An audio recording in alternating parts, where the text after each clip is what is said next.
Journey started at age 26, a raging alcoholic, getting a DUI, and then my lawyer suggested that I put a breathalyzer in my car so that when I go to court, I can show that this drinking and driving thing was a one-off accident. If I made an agreement with the owner, just wouldn't tell our clients that we were out of business. I would just keep answering the phone for free. And I didn't understand any of this until later on when I ran my own company. Like, I just saw the phone always rings, and just that must be what happens when you start a company, is you magically get clients.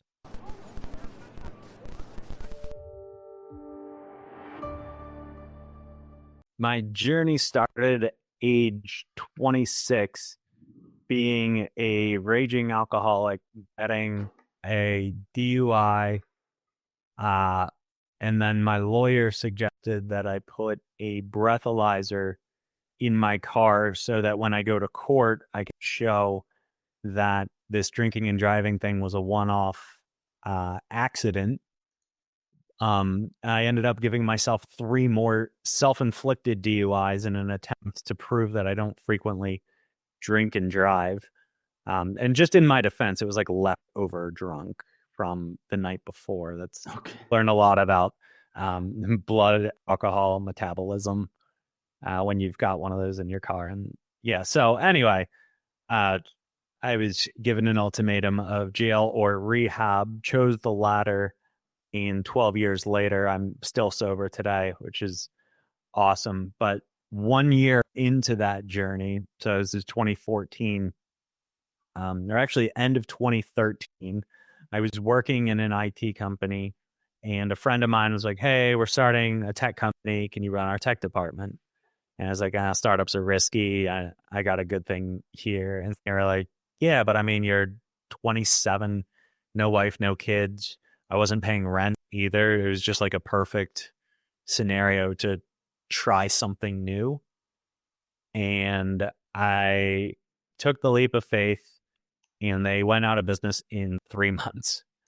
So from that, though, despite ourselves, we had 500 clients. They just couldn't acquire them. Like, there was a lot of money behind it. They just couldn't acquire them at a good price versus the lifetime value of the customer. So since I was running the whole back end myself, I made an agreement with the owner that we just wouldn't tell our clients that we were out of business. I would just keep answering the phone for free for 2 months. And then any time that the phone rang after 2 months, I would just tell him to turn off their billing, and I would update them to me. And so that was the start of my IT company. Was just, I had my funnel from an existing company. And so the owner had cash flow from people that don't use it. So kind of like the gym membership model. And I was stuck only making money from the worst clients that were still around. The actual clients who needed the work. So why did it? So you said 3 months, they went out of business within 3 months? Yeah. And why they couldn't, if they have 500 clients paying every month, why they couldn't make any money? They had a lot of cost to acquire clients. And this is like 2013. So yeah, this is when, and I didn't understand any of this until later on when I ran my own company. Like, I just saw the phone always rings, and just that must be what happens when you start a company, is you magically get clients. Like, that's just what a company is, right? Because I'd only worked in the back end, so I never understood marketing or sales or anything. And so it ended up, discovered it later on, they were dealing with like the shady people in India that would freeze your computer and say, call Macrosoft. And so on the back end, on the tech side, I just see a ton of messed up computers all the time that I keep fixing. I didn't realize the reason that I kept seeing the same viruses. It wasn't because this virus is very prevalent. It's because the people in India were selling the phone calls to companies like the one that I was working at. And that's how they got the phone to ring, got the 500 clients. It was still needed the service. It was just very expensive to get the phone to ring. But they were people that needed it. I mean, any amount of justification will do. I didn't end up going that route myself, but that's to answer your question. It's very expensive to get the phone to ring, and they were only charging $15 a month for unlimited support, which is insane Okay. in retrospect. So they only had like so 6,000 mispriced. Okay, so mispriced because you said 500 clients. That's a big enough. If you're charging $200 a month or $150 a month, it's a different story. You're printing money. Yeah. Okay. Got it. So they mispriced themselves and then they bought expensive clients. Okay. So you started out with that book of business with essentially the clients that actually need need the service and use it, and then build from there. And then what happened next? So I had started with I sit back and wait for the phone to ring. And then I had a friend who was just like, hey, man, you got this giant list of 500 clients. There's only 20 of them that call you. Why don't we just call the other 480 and remind them that you exist and then update their billing information? And so that was how we started growing. So year one, we did 36,000. Year two, we did 1.7 million. Wow. So did you change the pricing? Well, actually, the pricing didn't change.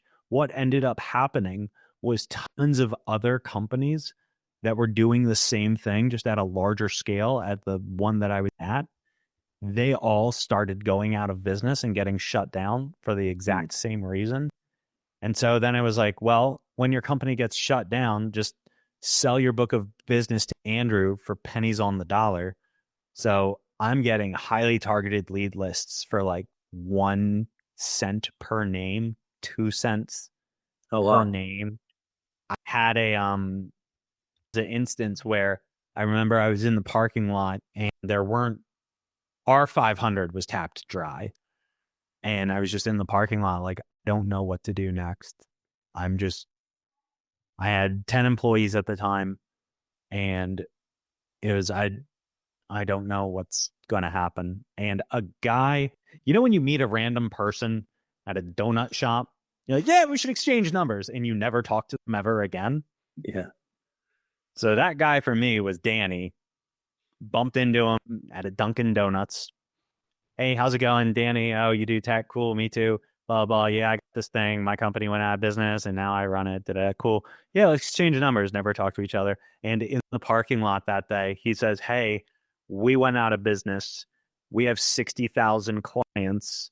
Could you do what you did with the 500 for our 60,000?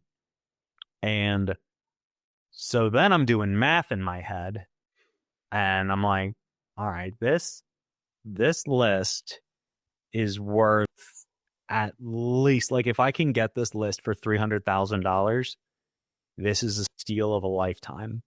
And so he hadn't thrown out a number, and I was thinking, like, maybe I just start off and say like $100,000. Like, it's for a flash drive, it's like, yes, they were doing millions of dollars, but at the end of the day, $100,000 for a flash drive is great. So I know it's worth 300. I'm about to offer him 100, and then I was just like, let's see what he wants. And he wanted $600.00. What? He had no idea. And he got $600 for a flash drive, and we made our money back. I almost didn't do it because I was like, there's no way that he doesn't know what this is worth. But I just kind of looked at it like, this is the universe just being like, you asked for what comes next.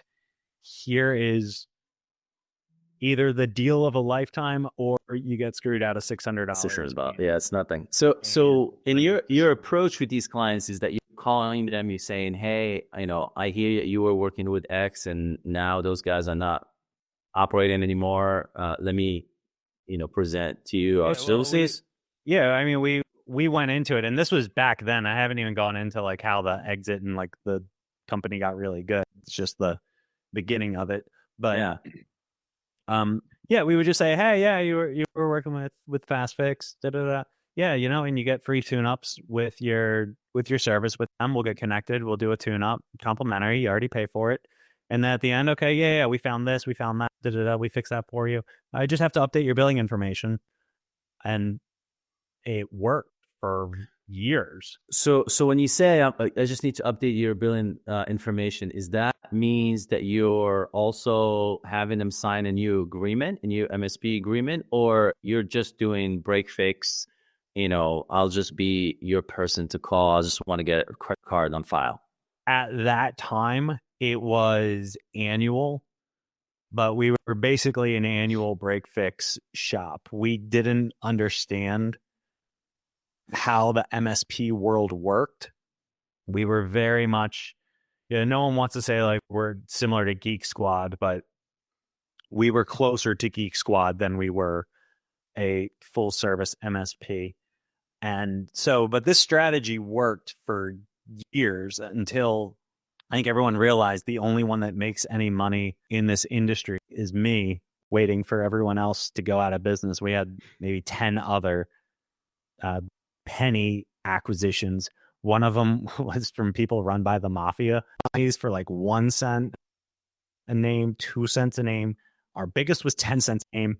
I don't want any trouble. I'll pay 50 cents a name so that we're cool. Like I still know it's worth, each name's worth at least $5 at that time. And again, this is before the MSP model came into play. So when you say annual agreement, is there like an annual fee that they would pay you, and then you whatever fix you fix? Okay, got it. Yeah. And then the cost of whatever hours that you spend fixing whatever they need to fix. Yeah. So I mean, at that time, we were charging like $300, $400, $500 per year. We would include like antivirus and basics. So we were resellers for antivirus and VPN and backup. And one of the cool, just sort of serendipity things, my best friend in kindergarten, he had written a Facebook post and was like, "Oh yeah, check out my buddy Derek. Like his company is doing all this cool stuff," or Ryan, but regardless. And so I messaged them. They were in like the Wall Street Journal or Baltimore Sun. It's more local than that. And I was like, "Hey, I see you have a VPN company, blah, blah, blah." And it turned into like a gigantic thing. They got acquired by Avast a couple years later, but it's cool building those relationships and stuff. But so fast forward. Well, hold on. So you bought the list for 500. How many have you converted off that list to actual clients? Up to 500, we converted probably 100. Okay, and that was the 1.7 million revenue. There were a couple other acquisitions in that same year, but that was the model. Year the 60,000. How many did you convert? I don't know the number. I know the revenue from it was probably around $3 or $4 million. Okay, got it. And then you went on to just keep buying those lists? Yeah, until they stopped existing, because everyone was like, "Well, we make a lot of money really fast and then go out of business. This isn't a good model, but at least you have your exit plan of selling your client list to Andrew." And it worked until, that model only works when there are people that keep making these companies and going out of business. So we had a big upward swing from so we started 2014. So from 2014 to 2017, we went from 36,000 to, I think we peaked at like 4.1 million. We had maybe 50 employees, 6 offices. And I wasn't looking at my numbers or anything. I was just sort of that guy is like, "Oh yeah, I fix computers and stuff." And it's like, you're running a company. And it's like, "Yeah, but look at the checking account. I think it's going up. We're good." And finally looked at my numbers and was like, "Oh, we're hemorrhaging money." That's a lot of people for 4 million. Yeah. And so then it was like, well, if we fire 10 people, we should be good. And so do like a sweep of 10 people, have meetings with everyone. Like, hey, I know like a bunch of people just lost their jobs. Just want you to know your job's safe. And then a month later, it's like, oh, things aren't better. We needed to fire 20 people. And so then had to get rid of another 10 and then tail between my legs, 6 offices.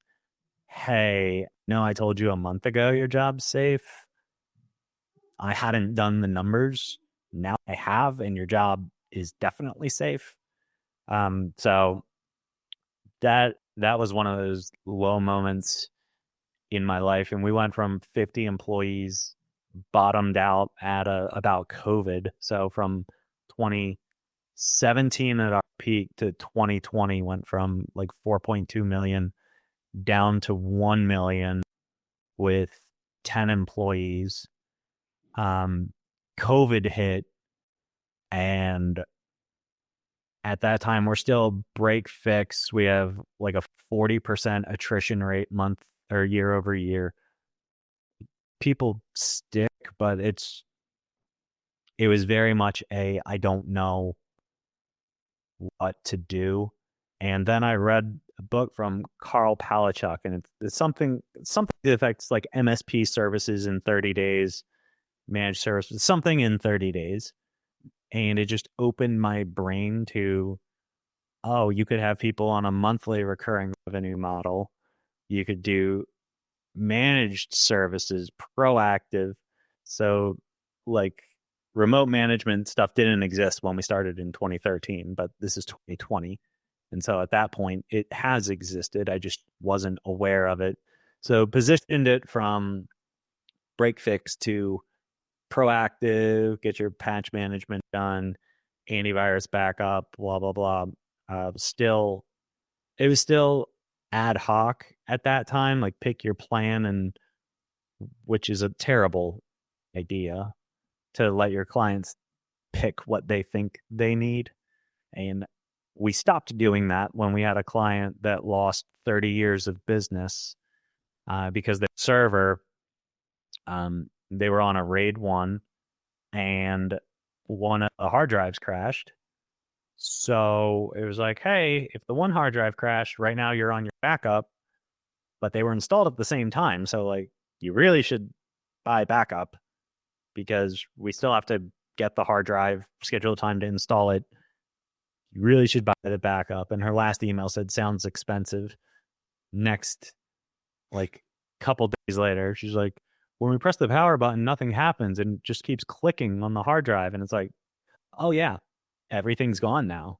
Well, fix it. It's like, well, you decided you didn't want backup. Like the way we would fix it is with backup. Well, why didn't you tell me? And it's like, I did. I didn't scare you enough. So that was when we stopped asking people what they wanted and gave a here is the package, and it is a take it or leave it. Everyone has to have antivirus. You have to have RMM. You have to have a VPN. You have to have encryption, and you have to have backup. And so we started building from there, and then the thing that changed everything on our rebound and where the story kind of goes is my own accountant. This is 2019. He's 2020. Yeah, it's 2020. And he's like, hey, by the way, the IRS is making us do this written information security plan. Can you help me? Like, yeah, sure, whatever. Like, I work in IT. This is whatever. And so it took me an entire week to do this favor for him. And I give it to him. I was like, dude, this was so much work. And I was like, this is legally required for every accountant. He's like, yeah, we can't renew our license without it. And that was kind of the light bulb moment I had where I was like, I could probably sell this. I didn't know what it would actually turn into. But it was like, seems to be a decent opportunity here. Still a lot of work. I'm not sure how this would scale, but let's dive a little into this.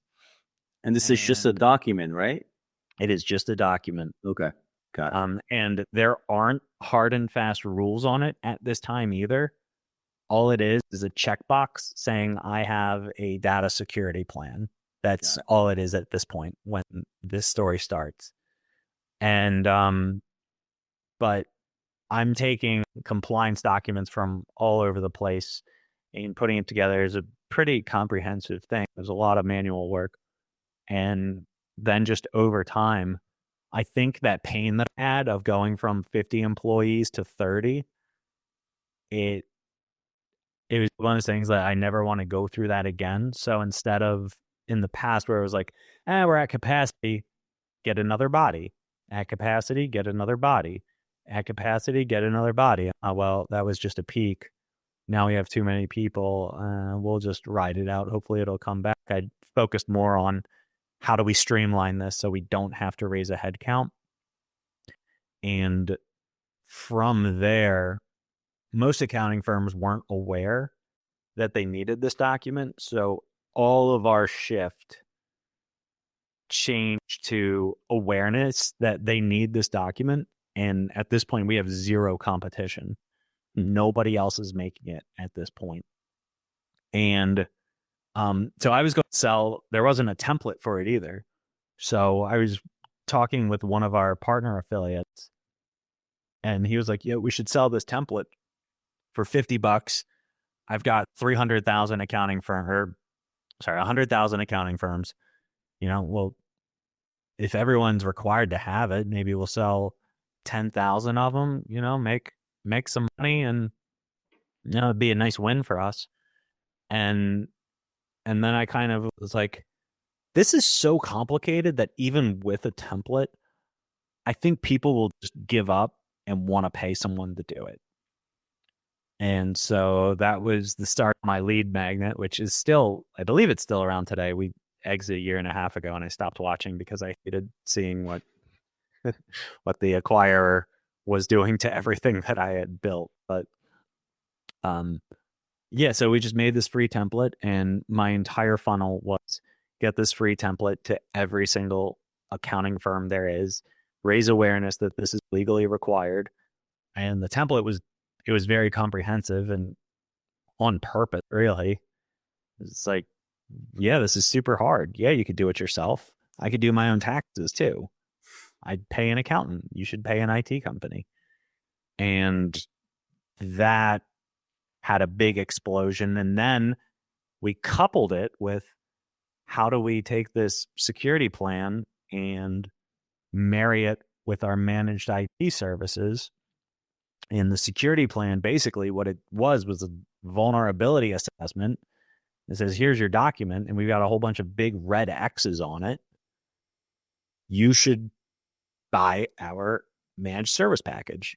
And 40% of the people that bought the WISP bought managed services. And so we went from 0 accounting firms in 4 years to 6,000 that bought the WISP and 2,500-ish on monthly recurring revenue at the time that the company was sold. And we only had 12 full-time employees. Oh, wow. That's awesome. Wow. Yeah. So you sent, is it an email list that you just hitting or you did like multi-channel campaign? What we found worked extremely well was we would work with a partner. So say like Arizona Society of CPAs, and we would make an agreement with them and say, hey, tell all of your members that this is legally required and they can get a free template from us. So our lead funnel was get as many partners, as many CPA societies, enrolled agent societies, vendors, whoever was in front of accountants, get a dedicated email from them, which gets past the trust barrier. Yeah. Because, okay, well, the CPA society from my state said, I need this, and they recommended you, even though it wasn't actually a recommendation or an endorsement. Yeah. Coming from their mouth was enough. So people just, they kept coming to us and it kept working. And Did you have to pay those guys, the association? Was it like a sponsorship or anything? Usually, but not always. So one of the things that I just learned in business development and just win-win relationships in general was just, come back around to that 100,000 or $300,000 acquisition for $600. What is it that you are looking for? And some people are like, we just want to make sure our people are taken care of. Yeah. And so I was like, cool. And then we had another partner. Our biggest one was making 600,000 a year off of revenue share. And he was totally cool with that.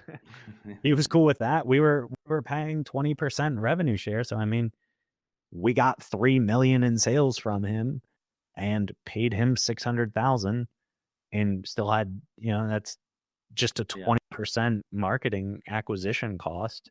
So Andrew, you pay that all day. What was that marketing? What was that marketing message? What was resonating so well to have that level of kind of pickup? Was it the fear of the feds coming to get them, or was it just hey, you're a compliance guy, this is compliance, this is just another step in the block? Like, what was that actual messaging that worked so well? Yeah, more so the latter. A little more fear based, just because unfortunately in IT, you can be saying like, oh, you need managed security. You don't want to be another statistic, but until they really feel it and have the fear, it was kind of a perfect storm. We didn't pick accountants for any other reason other than my accountant was the one that said they need these WISPs. And eventually we realized that we were making way more money, way more profitable, way more scalable with our accountant division than we were with our break fix legacy clients. And so the messaging is just the IRS has a new law, says you must have a WISP in order to renew their license is called a P10. So in order to renew your P10, you must have a WISP. Download this free one from Tech for Accountants. They specialize in IT for accounting firms. That's all they do. Download it. And I built a list of I think 65,000 accounting firms. And we'd immediately get 3% to convert. And then just off the drip campaigns, would get another 3, 4, 5% of the remnants. So, I mean, you get 100 people into the funnel and sell 8 of them. And the cost for an email blast, some organizations were very expensive, some were free. You do get diminishing returns after a while. It was sending the same message over and over and over, which is why building the relationships was the most important piece of it. Unfortunately, the acquiring company didn't see it that way, but as the person that sold more of it than anyone else on earth, I was like really confident. That's a no-brainer. That's a no-brainer. What was the price differential then between the WISP and then like the monthly service? Was it like a big price for them to get working with you and then a smaller price for the MSP, or was it a small price? No, it was a big price and a bigger price. It was $700 for the document, which we eventually got down to 5 minutes. So it used to take a week through automation. And I mean, basically at the end of the day, it was a glorified Google Doc with a couple extra bells and whistles and some Python in the background. But so $700 for the document itself, which then put us in you've already done business with us. So then next step in the value ladder is you have all these vulnerabilities. For us to fix these vulnerabilities, it's going to be a $1,000 setup fee for each endpoint that we're monitoring, and then $100 to $130 per month on each of these endpoints for monitoring. And if you need break fix service, that's $100 an hour with a 1 hour minimum. So the only reason that we could even have prices and terms and things like this was because we were so narrowly niched. And doing it over, I would have probably called it Tech for Tax Accountants, since I thought all accountants were the same. And it turns out bookkeepers are not the same. And just because you're a CPA doesn't mean that you do taxes. And these were things that I wasn't aware of until I'm like pitching a bookkeeper on how they can't do taxes without this. And they're like, I don't fit taxes. I'm a bookkeeper. It's like, aren't you all the same?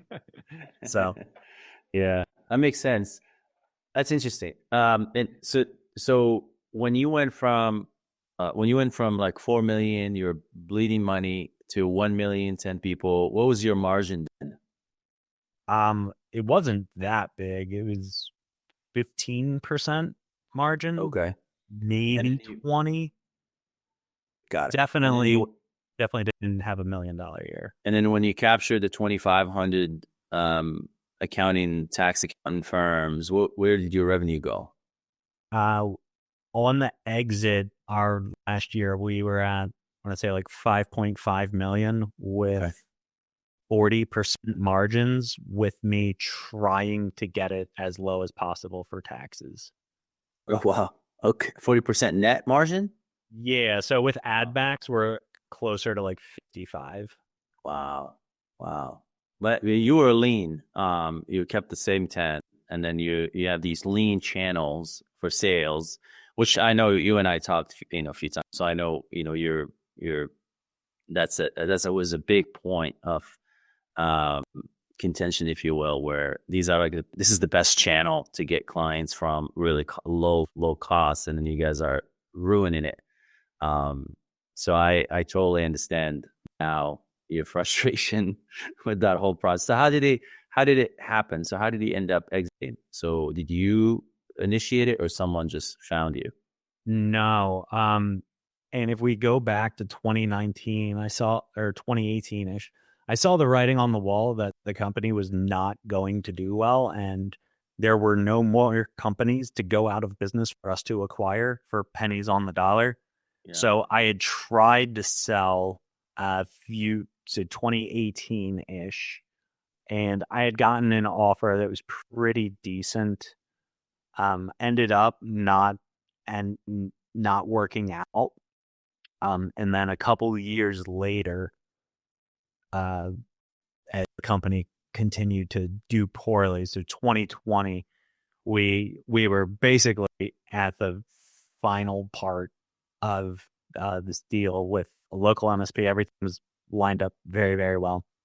And she was like, this is one of those things just like sticks with me forever. She was like, there's no way that this deal won't happen unless you want some unreasonable number, like $300,000 for your company.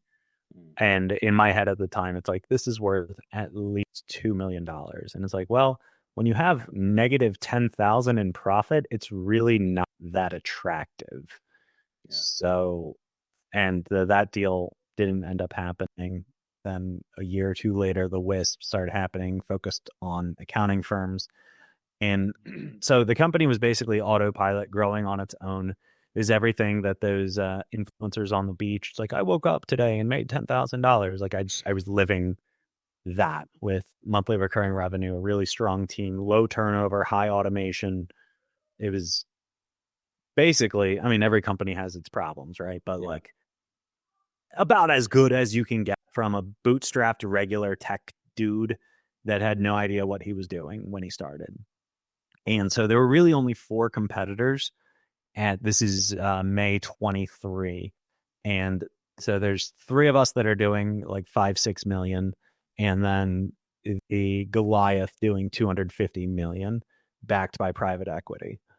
And so the Goliath comes to us and says, hey, do you know who we are? And it's like, we literally have an SOP for taking your clients. Like, yes, we know very well who you are. And they're like, yeah, we're looking to break into this, and your name keeps coming up, like everywhere we look, it's always you. And even I thought I found an article that was about someone else, and it wasn't. It was also about you. So you seem to really like have this market just nailed down. And we're looking to grow through acquisition.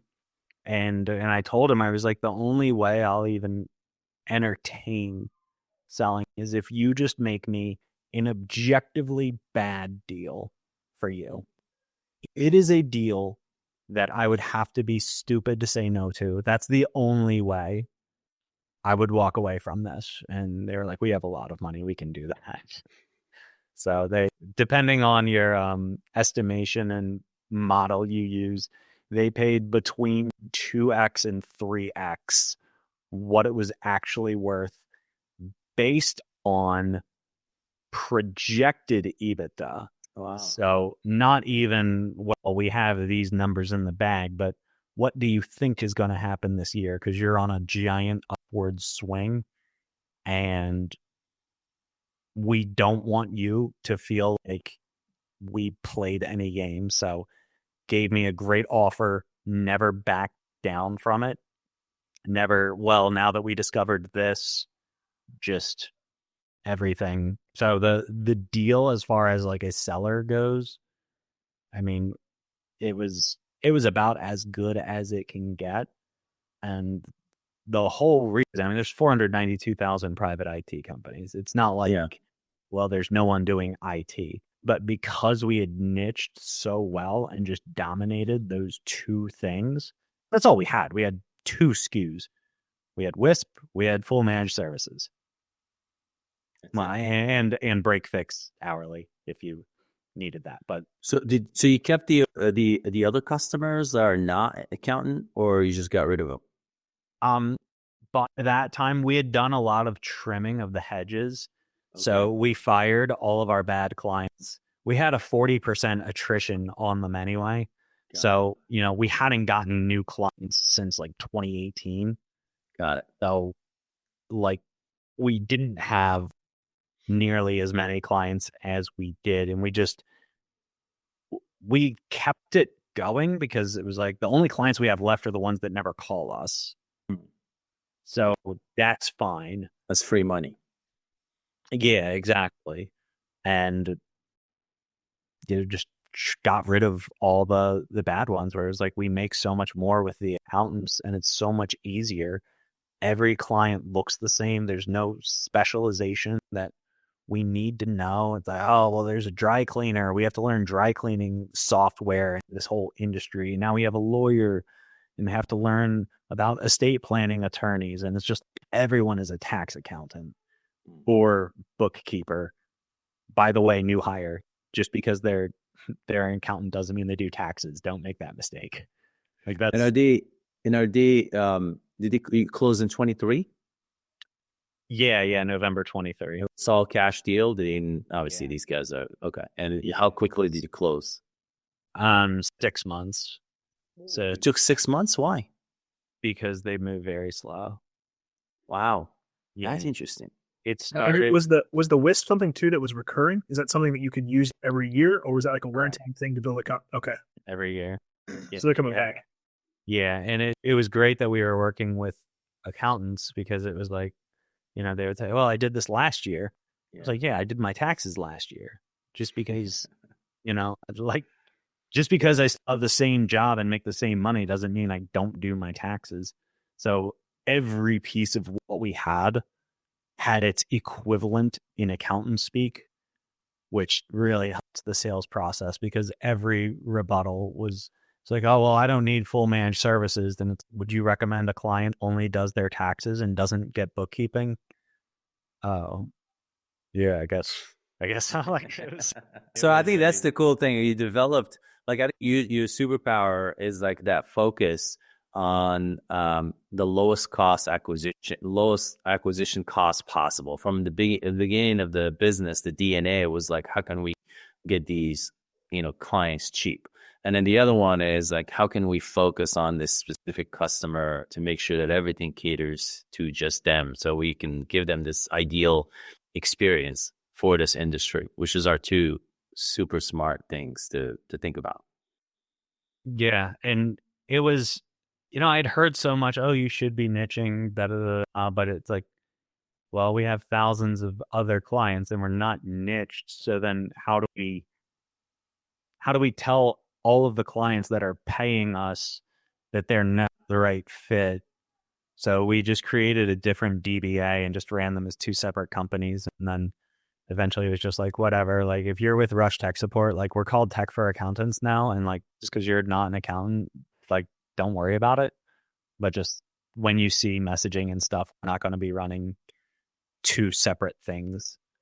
anymore. And, you know, some people will be like, oh, why would I pay for this? And, you know, we got rid of the bad, low paying ones, and the ones that were happy with us were like, okay, you changed your name, but it's still the same people doing the same good job. Like that is fine.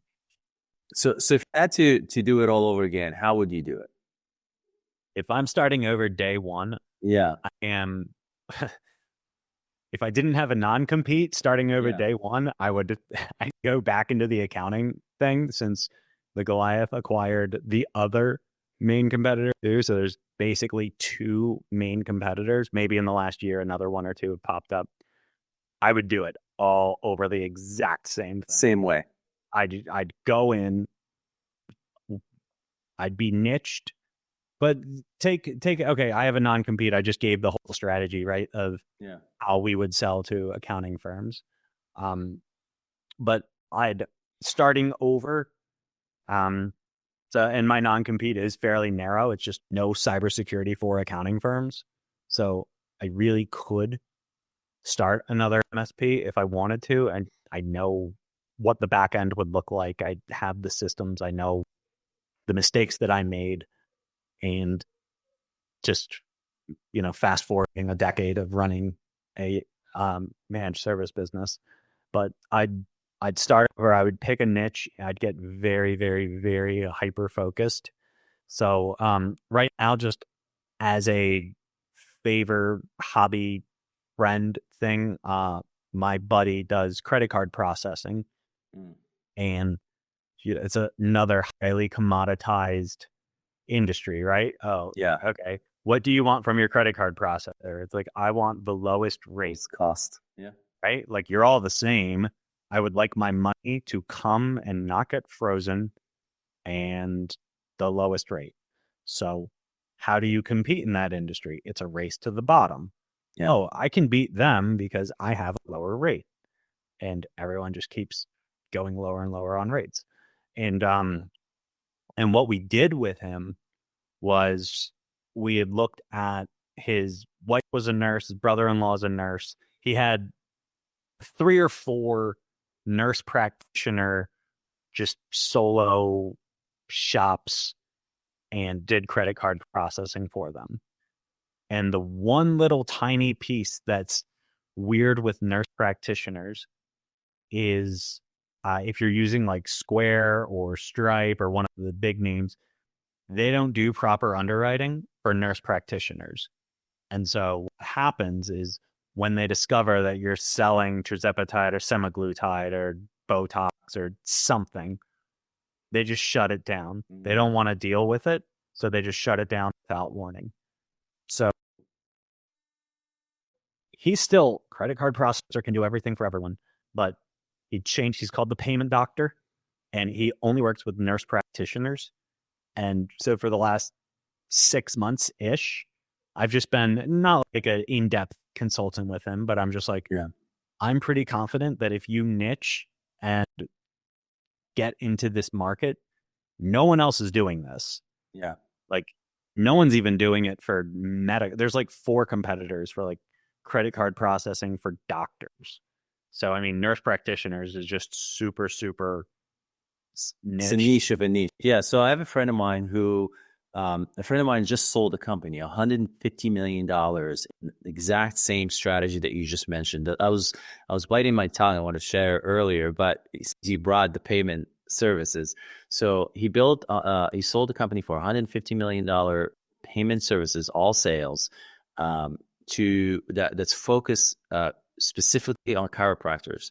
And he went in and got the platinum sponsor, platinum, partner with the National Association of Chiropractors, and he paid, and then he would literally just took a call center, build a call center, and then he has them emailing, but he built a call center, and he will call, "Hi, my name is John. I'm with the National Association of Chiropractor. Want to talk to the doctor." That call gets transferred very quickly, does not get stuck. He gets on the phone and say, "Hey, I would like to tell you that this is the partnership we have. We have we're efficient, we do blah, blah, blah, but also we have a rev share agreement with the association. So instead of paying someone else, you're paying your group, you're helping your association, blah, blah, blah. And it was like super high conversion. It's like 90% conversion on those calls. Like it's a no-brainer. And he just built it like fast. Once he hit that well, that was it. And he just sold it for that specific niche. Yeah. Andrew, did you build your own marketing funnels and whatnot? You had a pretty small team, so you're the one who came up with all of your conversion stuff. Yeah, I did the math. I wasted about $500,000 on all these other expert marketers that promised the world and delivered peanuts. So after, we got a chunk of money from the CARES Act during COVID. And so we paid top dollar for this guy who gets like flown out to speak at conferences in marketing. And this guy, seasoned business development, blah, blah, blah. And it was just like, okay, like you guys have full autonomy, like make business development happen, make marketing happen. And, it was just a giant cost center that got like 3 clients. But when I fired the marketer, our lead form had like 10 fields in it. And we were getting traffic to the website. And I had said to him, don't you think we should just have less fields? Yeah, no, you need all of them. And I'm like, we don't though. Like I'm telling you as the person that like fields these and does the sales, we don't need all of these. And I feel like if it was shorter, maybe we'd get more leads. So fired him. First thing I did was less fields on the lead sheet, and that skyrocketed. So there were a couple serendipitous things that you can't really plan for. He had kind of planted some seeds, like I should be a thought leader in a specific thing, but nothing really took off. But he had suggested making a podcast, and through that I met a bunch of partners and got to do my business development through that. It wasn't the strategy, but it is what ended up happening. But after I had spent so much money on the best of the best, and at the same time the $4 an hour guy in India that also produced nothing, it was like, there has to be a way to get this to work. And I guess my job is just figuring it out. Yeah. And I remember my wife's birthday, and we would get like 0 to 2 leads per week. And it was my wife's birthday, and I used to get push notifications for when a new lead would come in. Someone downloaded our the WISP template, and the day where the well just turned on and never stopped, we got 1,100 leads the first day that we did the free WISP template with one of our partners. And it was like, okay, well, maybe that's a one and done. And then we tried it with another partner later, and the same thing happened. And it was like, okay, this probably changes everything. And it did. So, but that was after 18 months of trying stuff that didn't work. But then once we found the thing that did work, and, I owe this guy forever for making this happen, because it's okay, we found one that works. What's the next one? And he was like, Andrew, you discovered a money pinata. Yeah. Every time we hit this pinata, money comes out. Yeah. So we're not going to have a next one until money stops coming out of this pinata. Yeah. So the funnel was pretty much just asking the group to email, and then fill form on the reports, and then the follow up is a call to upsell the MSP. That's pretty much it. So we do a drip retargeting email. But essentially that we hindsight 2020, we didn't have a big enough team to have an outbound SDR, which we should have in retrospect. But our inbound generated so many appointments. And it's just like, okay, every salesman is booked for an entire week with sales calls that the client booked themselves. So it's like, okay. or they would just buy us doing the WISP for them. Yeah. E-commerce. And the funnel is, you speak with a salesman who does the audit, who says you failed everything. So we had like a negative cost customer acquisition in some instances. Yeah, when they buy the thing before. Yeah. Okay, that makes Yeah. sense. So it was very, very like it is something that works very specifically in the tax accountant world, and you get the benefit of they are hyper compliance focused people. Yeah. And their response to all their clients is, I'm sorry, it's the law. I don't make the law. I'm just an accountant. So we could, what do you tell your clients when they're mad that they have to pay taxes? Like, it's not your fault. Like, you're just doing your job. Get up with the IRS. So, but you could still apply that in any industry. It's just finding your product market fit. But I don't know how, if you were trying to appeal to everybody, which is just, the reality of most IT companies is, cool, I got a word of mouth referral, or someone saw the wrap on my truck, and like I randomly get people here and there, or I did like a, what's her name? Robin Robbins.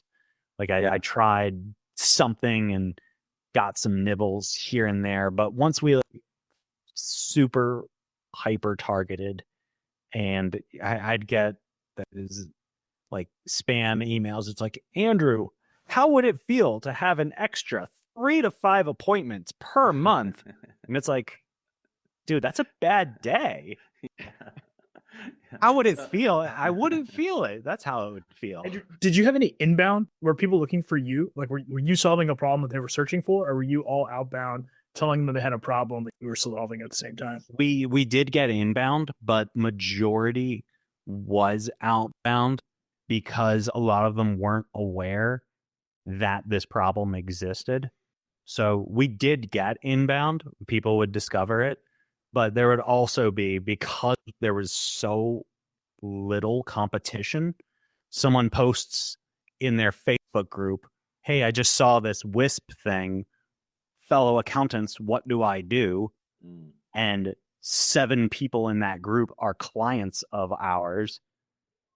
We're the only name that's on there. Nice. So, well, one of the things that you mentioned earlier, like working with accountant, their personality profile, they're compliant. They're more risk averse than the typical client. Same thing with like teachers. And I remember we used to work with credit union, and one of the largest teachers credit union in California, and they had the lowest